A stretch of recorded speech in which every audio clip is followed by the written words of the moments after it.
My name is Schumann-Robinson, and this assignment is to discuss the role of the artist for Project 2. I was paired up with Fawn and Tia, which was interesting because most groups were only duos, but we were lucky enough to have a trio. So the first thing I will be talking about is how did the intention of my work change over time? And to be honest, when we first started choreographing this assignment, we didn't really have a set plan on how we wanted to choreograph or exactly what we wanted the piece to look like. We just thought it would be really cool to incorporate all three of our styles, and all of us dance pretty different, but yet at the same time we mostly choreograph to contemporary or modern or ballet based pieces, and so we were able to combine the differences in our styles and really mesh them together and make one collaborative style, I would say. And so over time, we would just choreograph. And I think all three of us ended up discussing at the end that we took more of like a vulnerable state when we were choreographing the work. And we had like this anxious, like, feeling of like, I want to go, I don't want to go, like very like antsy almost. And I think that reflected really well in our movement because we were able to illustrate the anxious feeling through our bodies. And for the choices of movement that we chose, like I said earlier, we were definitely sticking to a modern or contemporary based style. And in the past, when Fawn, Tia, and I have created solos or worked in other groups not with one another, this was the first time I've worked with either of them actually. We were really able to combine our styles and create like this whole piece, which I thought actually meshed really well together, in my opinion. Sometimes when people collaborate, their styles shine through more than others, and you're really able to tell who choreographed what and pinpoint each person's choreography. And I think there's definitely noticeable moments where we could pinpoint the choreography and say like, oh, Fawn created this, Tia created that, Kiara created this. But in the end, I think we really combined together and meshed as one unit, which helped the audience have a better understanding of our work, as well as us having a better understanding of one another's work and our different creative processes. For performing in the set stage, I find it very interesting because we haven't really had that experience up until this semester. And so this semester we've really been able to explore on the stage and set movement in a bigger space instead of worrying about only being in a studio space. And I think that really impacted our movement because we really grasped and used the full length of the space. Like my group personally approached the downstage area, and we didn't break that fourth wall barrier, but we were close to the audience, and we really traveled between the downstage and upstage arenas as well as side to side and really used the stage as a whole. And I also think having the lighting really affects the choices of movement that we make because we're really able to hone in and focus on the formations effectively to where the lighting is in the future, or as we had Alexis and I blanked. Well, anyways, our partners were really able to do the lighting for us and set these cues based on not demands, but more of like suggestions for the movement and the quality. And we were able to put our input in, and they were able to put their input in. Faith and Alexis were able to really guide us on to what lighting would look best because they had that outside perspective, as well as we were able to guide them on how their lighting would look, or vice versa within movement styles.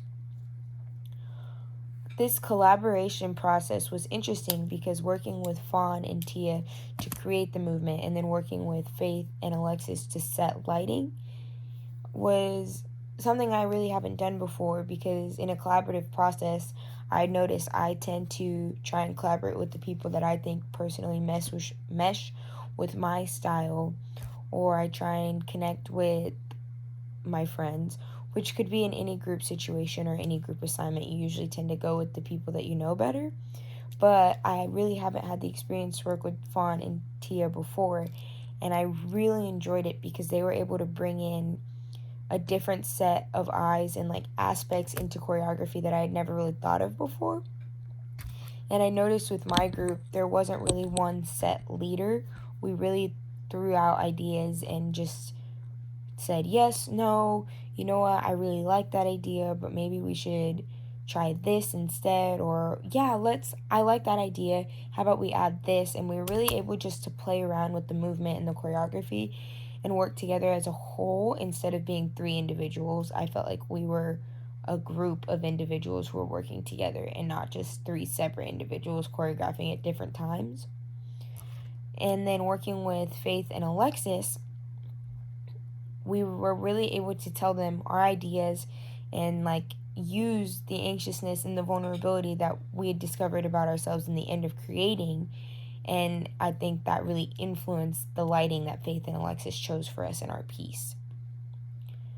Next time in a collaborative process, I think I would really try and challenge myself and my group to push outside of our comfort zone and maybe not just choreograph to contemporary or modern, and maybe explore into the urban side of movement or explore into all these other styles and collaborating and combining these styles together instead of just sticking to what I'm comfortable with and what I'm used to.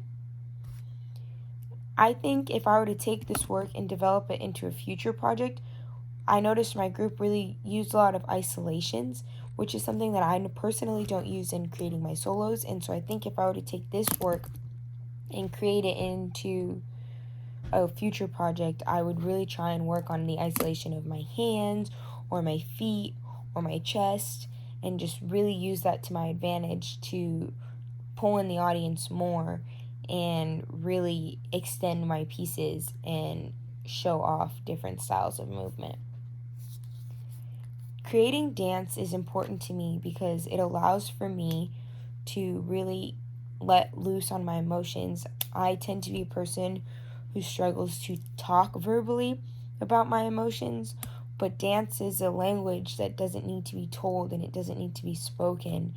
And we are really able to draw in on that when creating, at least I am personally.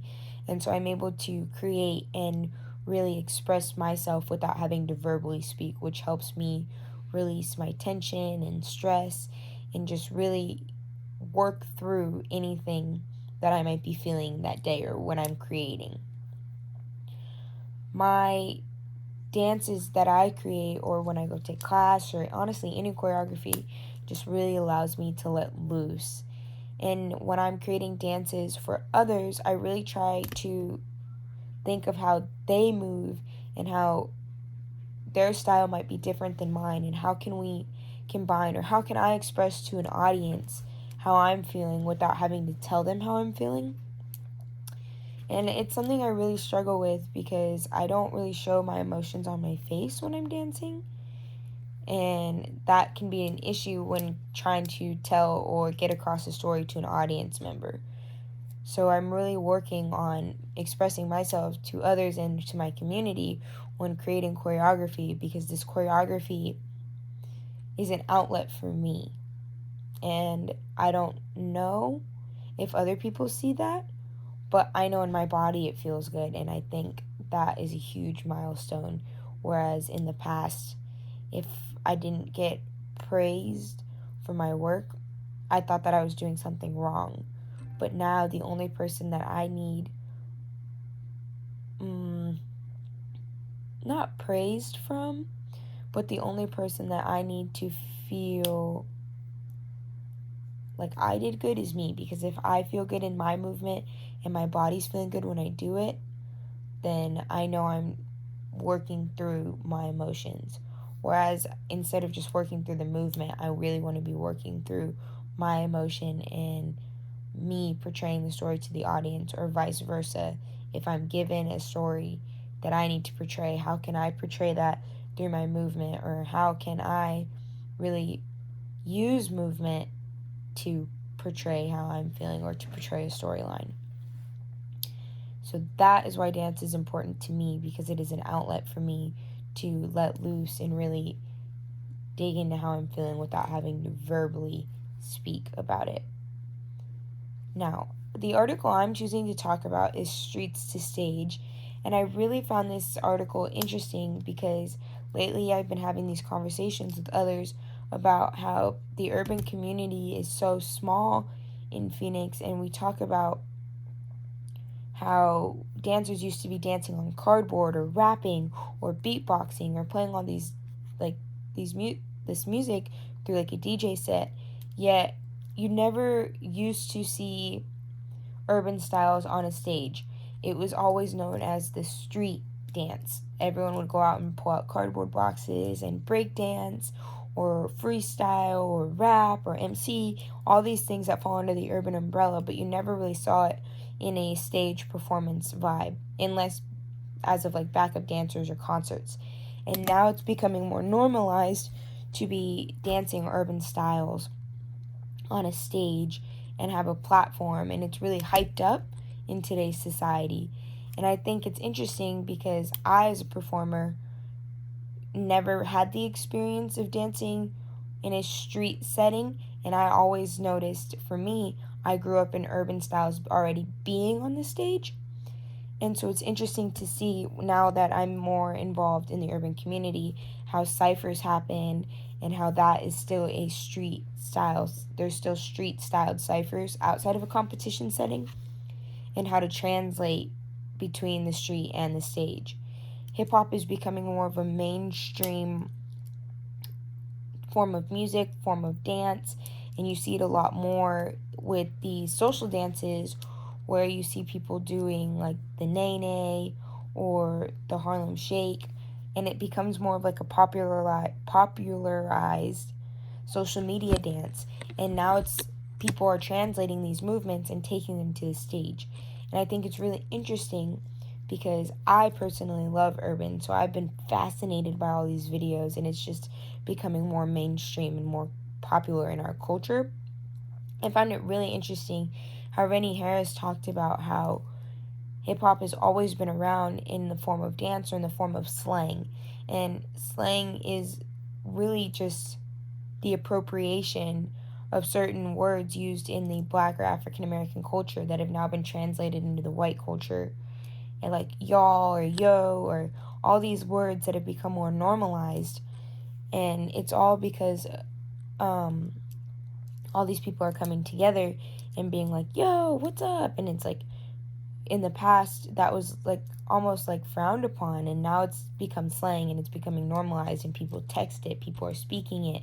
And I found it really interesting how in that interview, Rennie Harris actually spoke on that and talked about how the way we speak is actually translated between the streets as well as being formal or informal, like introductions. And that's what I think about with like these cultural biases, like people only saying certain words, and it's like, oh, well, they're white or they're black, so they shouldn't be talking like that. And I think everyone can be educated and everyone can speak, and there isn't a race or a cultural category that should define how we're speaking or how we present the way we'd want to speak to certain people. But overall, this role of the artist is just really making me determine and think about how I am as a choreographer and how I am as a dancer versus how others are as choreographers or dancers, and how over time my style and my choreography has changed. And I know a few years back I probably wouldn't be answering these questions this way, and I also know in the future I probably would answer those questions different. But I know for me right now the role of an artist is so important, and I'm just extremely grateful to be able to express my emotions and my feelings into this platform, into this dance society where I don't have to vocalize everything that I need to say. So, yeah, thank you.